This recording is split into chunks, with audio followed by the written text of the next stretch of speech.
You're wrong about Elo Hell in Overwatch. Maybe. Let me explain. You see, usually Elo Hell is used to describe the game artificially keeping you in a lower rank than your skill shows, either with lost streaks, hidden modifiers, or bad teams. This is not the case. But why does it feel that way when you're in gold and plat? And if it doesn't exist, why do so many players experience it? Well, first off, it's a team game. If you're better than your teammates who are all plat 5 as a plat 4, that's how it's supposed to be. And if the enemy team is steamrolling you as plat 2s, then you're probably in the right place. But it doesn't feel like that when you're in that rank. It feels like you're completely outclassing your team, which leads to blaming teammates, and overall not focusing on the fact that you might be the issue. And while your team may have been worse than you, you're still not better than the enemies. This means you're in the proper rank. But why doesn't it feel like it?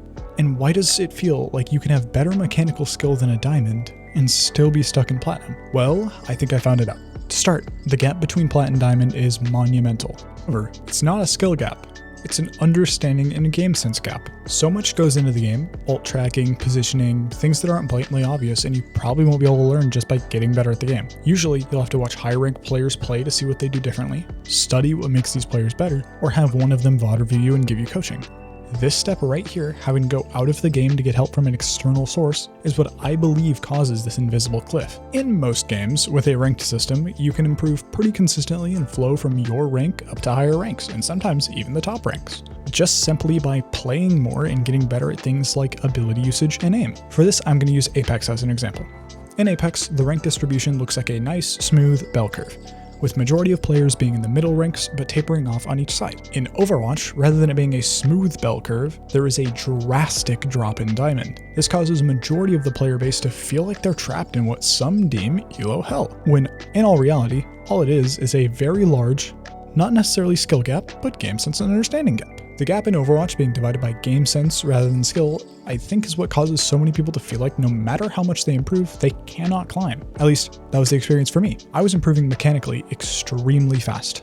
I had very good ability rotation, my accuracy was very good, and I felt the feeling of being better than my team and even my enemies. Yet, looking back, I had very bad positioning, never tracked ults, and my ultimate usage was fairly bad. Once I started watching OWCS, following guides from champion coaches, and even getting coached myself, I have climbed to almost masters within less than 3 months of playing the game. But why does it take so much effort just to climb one rank? This is where I feel Overwatch is a bit flawed. I feel like it takes way more effort than it should to climb out of plat. What do I think the solution is? Well, it's complicated, but I think I have a few interesting ideas. Number 1, I think bronze should exclusively be for players that are genuinely horrendous, people who can't aim at all, people who have bad Wi-Fi, and people who are stuck due to hardware restrictions. I do believe this is close to how it is right now. However, there are people here that I don't really feel like deserve to be so low. Number 2, I think low gold should be merged with high silver, making it so that bad players in gold are punished a little bit harder and brought down to silver, allowing higher gold players to climb easier without gold feeling like the washing machine that it is now. Number 3,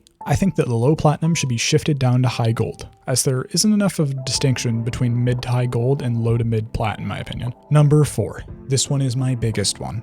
I think that high plat should be used as an easing tool to ease players into the diamond atmosphere. I also think low diamond should be the same way, that way there's more of a gradient between the ranks. The number 5.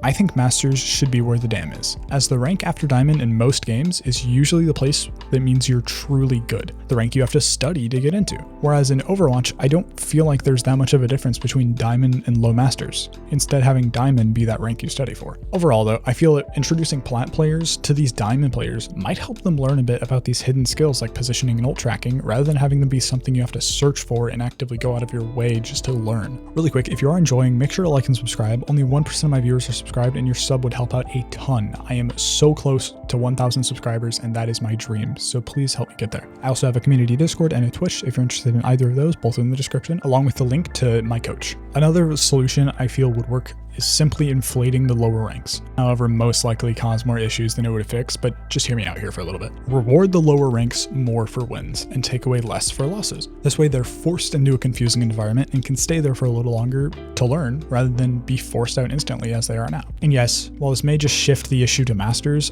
I do feel like that's a healthier system. Let Diamond be a little goal rather than such a harbinger of doom than it is now. I definitely do think this is the last resort of options though, as when Apex did this, majority of players made it to Masters and there wasn't really any rank that was the goal rank, and it kind of just gave everyone free stuff. On another note, I seriously feel like Diamond is in such a weird place at the moment. Once you get there, it's really hard to fall back out, and it's much easier to climb in than it was to get to. This is where I think the easing between Plat and Diamond would help so much. Now, how would they do this without just inflating the rank? Well, I got a couple ideas. Number one, give Plat players more RP if they win against Diamonds, and then take away less if they lose.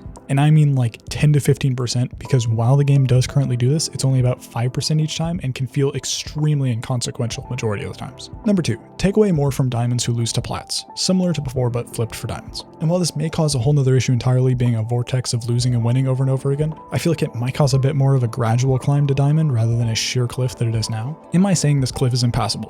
No, I'm just simply saying it takes way more effort than it should to climb. Am I saying Plat players deserve to be Diamond? No, I'm simply saying they need a fair chance at least, rather than having to devote significant amounts of time to learning the game and its intricacies instead of just improving in the obvious ways. Because seriously, you can have aimbot-like aim and still lose if your positioning is bad. Just look at how many cheater VODs there are of people down in bronze locking onto everyone in the lobby, and yet they still lose because their positioning is bad. And yet even with this, you would never know that you needed to improve your positioning unless you went out and looked for it yourself. How do I say we fix this game sense issue? Well, I'm not sure, but I'd hope that introducing Plat players to Diamonds might at least cause them to realize why them standing out in the open is getting them killed. To sum that last bit up a little bit and kind of give one final set in stone opinion on it, because I was a little bit scattered here and there, I think Diamond should be way more of a transitional rank than it currently is, rather than being a hard shift in a playstyle. Because currently, where it stands, I feel that going from Plat to Diamond was way too hard, and overall I think the rank system would be healthier with a simple reworked how they graded players. Because in the end, while a simple win-loss system is good on paper, in practice it causes issues where a player simply won't know what they're doing wrong and won't know how to improve beyond what they're currently at. It also causes issues where you might be the best on your team, therefore you blame your team for losing and never decide to improve and then just go off ranting about Elo Hell. Trust me, I'm no stranger to this. I made a video on Elo Hell because I was thinking it existed. I really did feel like I was in it. And then I climbed out and I made another video on Elo Hell, but people kind of took that video wrong, but it's taken down now anyways. But yeah, I do think that Overwatch, being the game it is, has an extremely high skill ceiling and way too many things to improve at for the average player, which innately is what causes such an, again, not skill gap, but understanding gap between Plat and Diamond, simply because players don't have enough time to be able to learn all of these things. And that's where I hope the gradient between ranks might at least do something here. Real quick, I wanted to give a little bit of advice on what I did, because maybe you're in the same position that I was in and you don't know where you're doing wrong. First off, if you are a tank main like myself, practice positioning. Along with that, practice proper ability rotation and overall how to get in and out of fights easily without feeding into the enemy team and causing yourself to die constantly. How do you improve on positioning, you might ask? The best way that I found out to improve with positioning is go into VODs after the game, which is just simply going to your replays and watching the replay over again. Find out where in that VOD you didn't hold line of sight of your healers, because you should always be holding line of sight of your healers unless you're a dive tank and then you're able to dive back to the enemy team, but that doesn't count. I'm talking about brawl and poke tanks.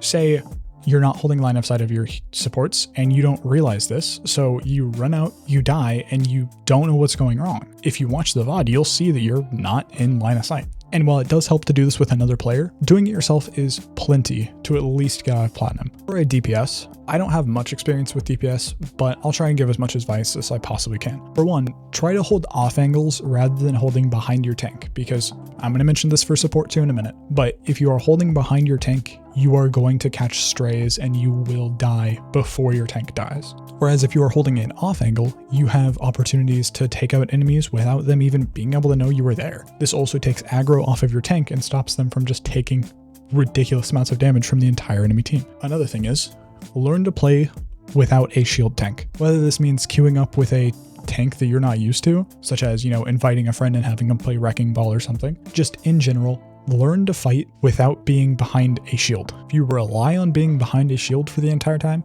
you are going to get stuck once you get to the rank where people stop playing shield swap, like diamond. The only people that really play shield swap in that are Reinhardt mains, which don't usually use it as a shield swap character, and Sigma mains, who again don't usually use it to just shield their teammates, at least not aimlessly. Listen, tank mains, I'm going to call back to you guys for a second. Use your shields to defend your teammates, but not in ways that will just allow them to do basically whatever they want. Use it in ways that allows them to live. If the entire enemy team has an angle on your team, shield. Try to place it on good angles too, because if you're shielding in the middle of the open, people can just walk around the shield. I'll try to make a more in-depth video on specifically Ramatra and how I play him and stuff like that later on, so make sure to stay tuned for that. Anyways, on to supports. Try to scout the enemies and see what all of their effective ranges are and try and sit out of those effective ranges. So if they have a Widowmaker, try not to hold line of sight of that Widowmaker. If they're playing, say, a Cassidy, try not to play close range with that Cassidy. Same with Reaper, Soldier, etc. Overall, try not to be in line of sight of the enemies. However, if your DPS is taking a good off angle, there will be times where you want to follow them and deal damage with them. However, that's for a later video. Again, I'll have to go into more depth in that because it's kind of hard to explain. But overall, for all ranks, please learn positioning.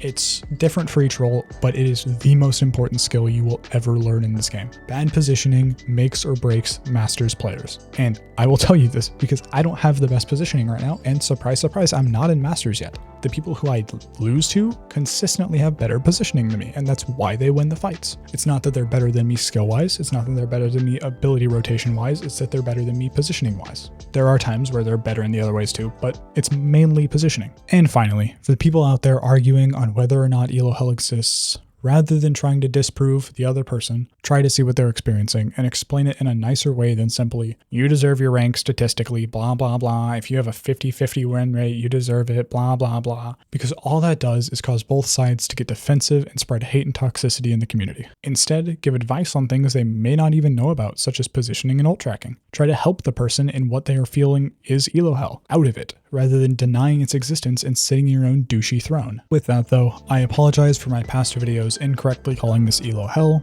I've unlisted them as to not spread toxicity. Thank you to Marbed and Araya for the tier 3 subs over on Twitch. Make sure to like and subscribe, spread love not hate, and I hope you all have a great rest of your day or night. Peace.